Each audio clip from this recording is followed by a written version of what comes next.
Mauro Fecchio, 57 anni, libero professionista, da oltre 20 anni sindaco di Correzzola, dove è stato anche vice sindaco e consigliere comunale e per 10 anni assessore provinciale, è il nuovo presidente di Fratelli d'Italia per la provincia di Padova, che conta oltre 2000 iscritti.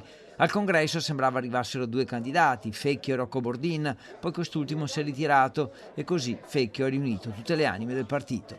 Fratelli d'Italia si organizza per riuscire a consolidare la propria presenza politica nel territorio.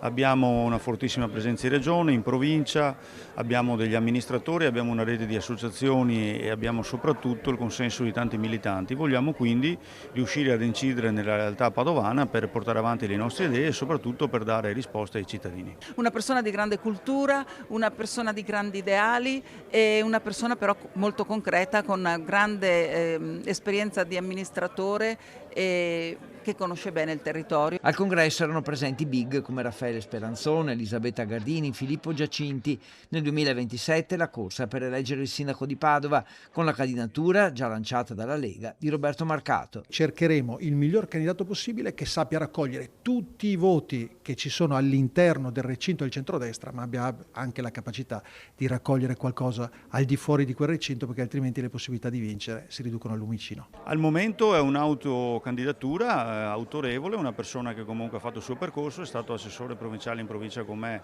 negli anni passati, però su questa candidatura si devono esprimere innanzitutto le segreterie regionali, in quanto si tratta di una città capoluogo, ci sono una serie di equilibri che vanno mantenuti all'interno della coalizione. Le autocandidature di solito non è che portano benissimo, però con questo non voglio esprimere giudizi perché poi magari chi lo sa.